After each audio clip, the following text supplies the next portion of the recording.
بسم اللہ الرحمن الرحیم۔ اللہم صلی علی سیدنا و مولانا محمد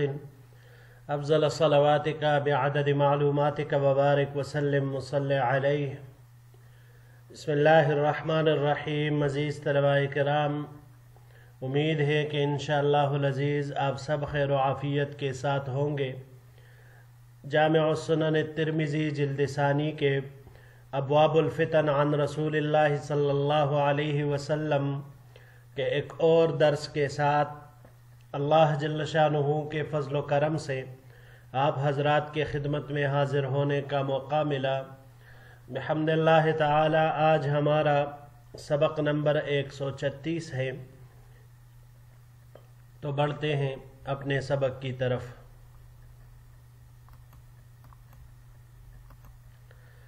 باب سؤال النبی صلی اللہ علیہ وسلم ثلاثا فی امتہ۔ یہ باب اس بیان میں ہے کہ حضور نبی کریم صلی اللہ علیہ وسلم نے اپنی امت کے لیے اللہ جل شانہ سے 3 چیزیں مانگی ہیں۔ وبہ قال حدثنا محمد بن بشار قال حدثنا وهب بن جریر قال حدثنا ابی قال سمعت النعمان بن راشد عن الزہری عن عبد اللہ ابن الحارث عن عبد اللہ ابن خباب ابن الارت عن ابیہ قال۔ ہمیں روایت کی محمد بن بشار نے، انہوں نے روایت کی وہب بن جریر سے، انہوں نے روایت کی اپنے والد سے، انہوں نے کہا کہ میں نے سنا نعمان ابن راشد سے، انہوں نے روایت کی زہری سے، انہوں نے عبداللہ ابن الحارث سے، انہوں نے عبداللہ سے جو کہ خباب ابن الارت رضی اللہ تعالیٰ عنہ کے بیٹے ہیں، اور عبداللہ نے اپنے والد یعنی حضرت خباب رضی اللہ تعالیٰ عنہ سے روایت نقل کی ہے، قال کہ انہوں نے فرمایا صلی رسول اللہ صلی اللہ علیہ وسلم صلاۃً فاطالها، کہ حضور نبی کریم صلی اللہ علیہ وسلم نے ایک نماز پڑھی اور اس کو طویل کیا۔ فقالوا یا رسول اللہ صلی اللہ علیہ وسلم صلیت صلاۃً لم تکن تصلیها، صحابہ کرام نے عرض کیا اے اللہ کے رسول صلی اللہ علیہ وسلم، آپ نے ایسی طویل نماز پڑھی کہ اس سے پہلے آپ نے ایسی نماز نہیں پڑھی۔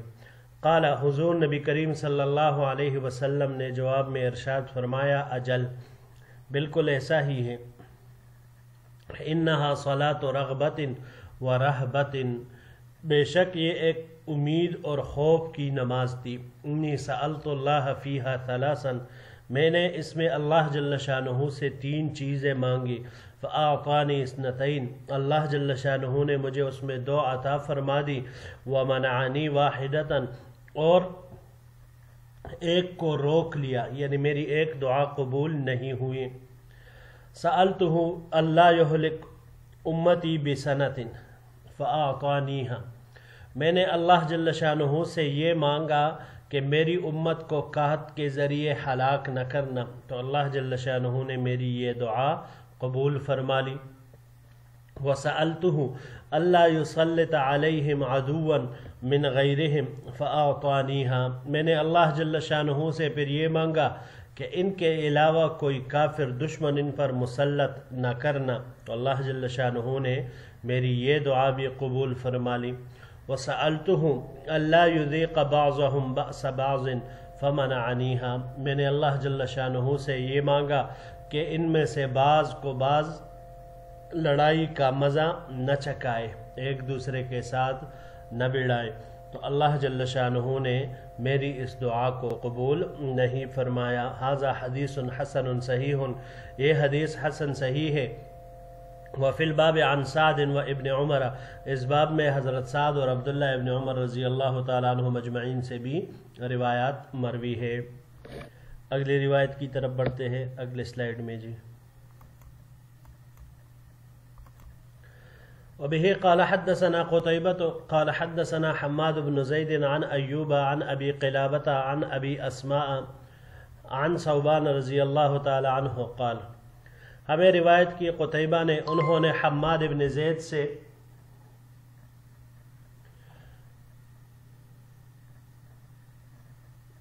انہوں نے ایوب سے، انہوں نے ابو قلابہ سے، انہوں نے ابو اسما سے، انہوں نے حضرت ثوبان رضی اللہ تعالی عنہ سے، حضرت ثوبان رضی اللہ تعالی عنہ نے فرمایا قال رسول اللہ صلی اللہ علیہ وسلم کہ حضور نبی کریم صلی اللہ علیہ وسلم نے ارشاد فرمایا ان اللہ زوالی الارض فرأیت مشارقها ومغاربها کہ بے شک اللہ جل شانہ نے میرے لیے زمین کو لپیٹ دیا تو میں نے اس کے مشرق اور مغرب دیکھے وَإِنَّ أُمَّتِي سَيَبْلُغُ مُلْكُهَا مَا زُوِّيَ لِي مِنْهَا اور بے شک میری امت کی سلطنت زمین کے اس حصے تک پہنچے گی جہاں تک میرے لیے اسے سمیٹا گیا ہے وَأُعْطِيتُ الْكَنْزَيْنِ الْأَحْمَرَ وَالْأَبْيَضَ اور مجھے 2 خزانے سرخ اور سفید یعنی سونے اور چاندی کے عطا کیے گئے وَإِنِّي سَأَلْتُ رَبِّي لِأُمَّتِي أَلَّا يُهْلِكَهَا بِسَنَةٍ عَامَّةٍ پھر میں نے اپنے رب سے اپنی امت کے لیے دعا مانگی کہ میری امت کو عمومی قحط سے ہلاک نہ کرنا وَأَلَّا يُسَلِّطَ عَلَيْهَا عَدُوًّا مِّن سِوَىٰ أَنفُسِهِمْ اور ان کے علاوہ کسی اور دشمن کو ان پر مسلط نہ کرنا فَيَسْتَبِيحَ بَيْضَتَهُمْ جو ان کی اصل اور جمعیت ہی کو جڑ سے اکیڑ دے وَإِنَّ رَبِّي قال اور میرے رب نے بے شک مجھے ارشاد فرمایا یا محمد صلی اللہ علیہ وسلم انی قضیت قضاء فإنه لا يرد اے محمد صلی اللہ علیہ وسلم میں جب کسی کام کے بارے میں قطعی فیصلہ کر لیتا ہوں تو وہ رد نہیں کیا جاتا وَإِنِّي أَعْطَيْتُكَ لِأُمَّتِكَ أَلَّا أَهْلِكَهُمْ بِسَنَةٍ عَامَّةٍ بے شک میں نے آپ کو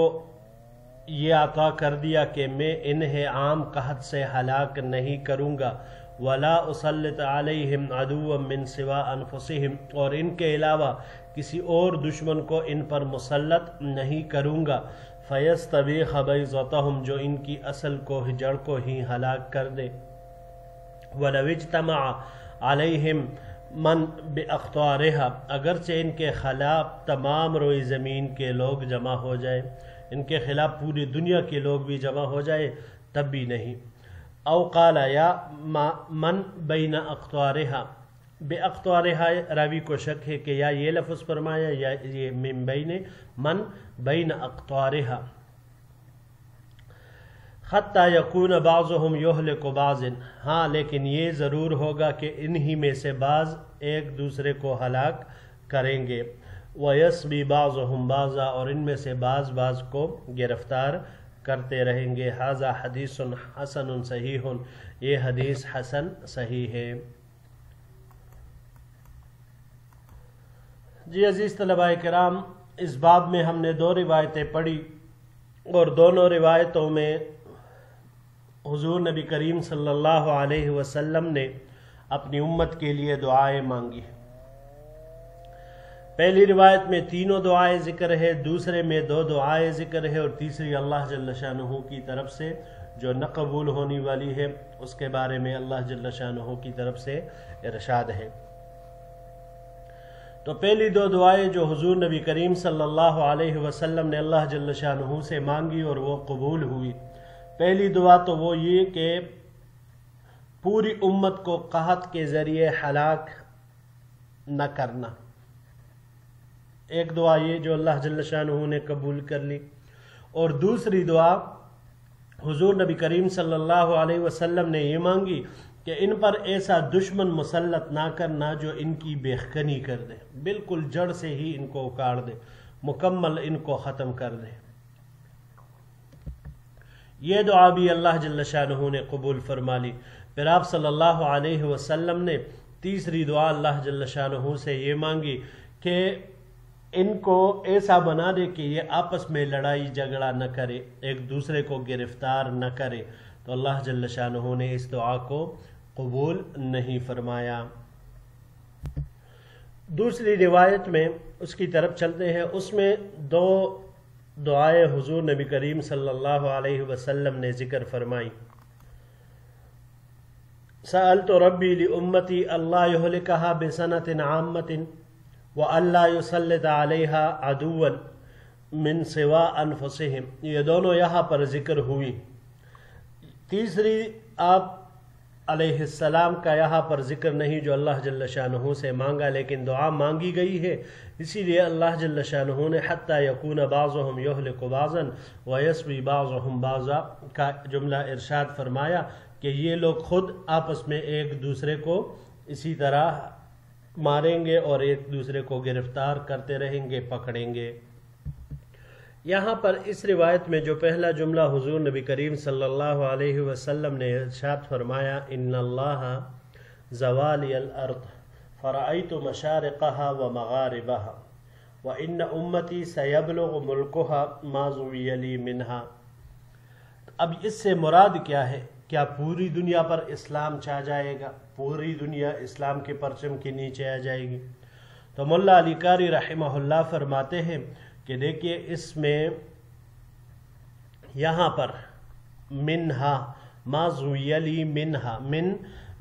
یہ من تبعیضیہ ہے، یعنی زمین کا بعض حصہ جہاں تک اسلام پھیلے گا تو حضور نبی کریم صلی اللہ علیہ وسلم کو جو زمین سمیٹ کر دکھائی گئی تو صرف وہ حصہ دکھایا گیا جہاں پر اسلام پھیلے گا۔ ملا علی قاری رحمہ اللہ یہاں پر یہ فرماتے ہیں۔ اب یہاں پر ذکر ہوا فَيَسْتَبِيحَ بَيْضَتَهُمْ، بَيْضَتَهُمْ جو ان کی جڑ نہ کاٹے، ان کی اصل ختم نہ کرے۔ اس کے مراد میں تین احتمال ہے، ترجمہ تو ہم نے اسی کے ساتھ کر دیا، لیکن اس کے مراد میں تین احتمال ہیں۔ پہلا احتمال بَيْضَتَهُمْ اس کے اصل، یعنی اصل معنی کے اعتبار سے یہ گھر کے بالکل درمیان کو کہا جاتا ہے، وسط دار جو بالکل درمیان ہوتا ہے، مراد اس سے طاقت اور قوت ہے۔ تو اس اعتبار کو اگر ہم دیکھ لیں، اس اعتبار سے دیکھ لیں تو پھر اس کا معنی یہ آئے گا کہ اللہ تعالیٰ ان کی قوت کو ختم نہ کرے، ان کی قوت کو ختم نہ کرے، کیونکہ ہم نے معنی کیا وسط دار کے اعتبار سے، وسط دار سے مراد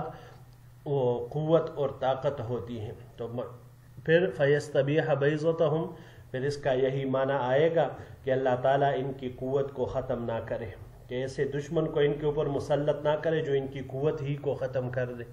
یہی معنی پھر آئے گا۔ دوسرا احتمال، اس سے مرغی کا انڈا مراد ہے کہ جب وہ ٹوٹ جاتا ہے تو جلد ہی خراب ہو جاتا ہے۔ تو مطلب یہ ہے کہ مسلمانوں کو اسی طرح یکمشت یکلخت ہی بیک وقت ہی ختم نہ کرے، ایسے دشمن کو ان پر مسلط نہ کرنا۔ اور تیسرا احتمال اس میں یہ ہے کہ اس سے مراد خود ہے، خود وہ ٹوپی ہوتی تھی جنگی جو جنگ کے دوران مجاہدین اپنے سر کی حفاظت کے لیے، دشمن کے تیر تلوار وغیرہ سے حفاظت کے لیے لوہے سے بنے ہوتی وہ پہنتے تھے۔ تو اب اگر خود کو ہی توڑ دیا جائے تو پھر ظاہر سی بات ہے کہ سر بھی محفوظ نہیں رہے گا، انسان بھی محفوظ نہیں رہے گا، تو یہ مغلوبیت اور شکست کی علامت ہوتی ہے۔ تو مطلب یہی ہوا کہ یہ خود یہ محفوظ رہے، یہ ٹوٹے نہ، تو خود رہے گا تو یہ مسلمان بھی محفوظ اور مامون رہیں گے، ورنہ اگر خود نہیں رہا تو پھر یہ لوگ بھی مامون نہیں رہیں گے۔ اور یہ جملہ جو فرمایا وَلَوِ اجْتَمَعَ عَلَيْهِمْ مَنْ بِأَقْطَارِهَا یا مَنْ بَيْنَ أَقْطَارِهَا، کہ اگر پورے روئے زمین کے غیر مسلم مسلمانوں کے خلاف متحد ہو کر وہ آ جائے، ان پر حملہ آور ہو جائے، تب بھی اللہ جل شانہ انہیں مسلمانوں پر مسلط نہیں کرے گا۔ اس مثال، اس کو ہم ایک مثال کے ذریعے سے، موجودہ دور کے مثال کے ذریعے سے خوب اچھی طریقے سے، خوب شرح صدر کے ساتھ ہم سمجھ سکتے ہیں۔ افغانستان پر نیٹو ممالک نے کتنا عرصہ اپنا زور آزمائی کی، لیکن آخر میں وہ ناکام اور نامراد ہو کر یہاں سے جھکے سروں کے ساتھ یہاں سے واپس گئے، اور اللہ جل شانہ نے اسلام کو ایک مرتبہ پھر سربلندی عطا فرما دی۔ تو یہ لوگ جو پوری دنیا سے آئے تھے، نیٹو ممالک تھے، پوری دنیا سے آئے تھے، پھر بھی ناکام اور نامراد ہو کر یہاں سے ایسے ہی جھکے آنکھوں اور جھکے سروں کے ساتھ بھاگتے ہوئے واپس گئے ہیں۔ جی عزیز طلباء کرام، یہی تک ہمارا آج کا سبق تھا۔ انشاءاللہ العزیز زندگی رہی تو اگلے درس میں ایک نئے باب کے ساتھ پھر آپ کی خدمت میں حاضر ہوں گے۔ السلام علیکم ورحمۃ اللہ وبرکاتہ۔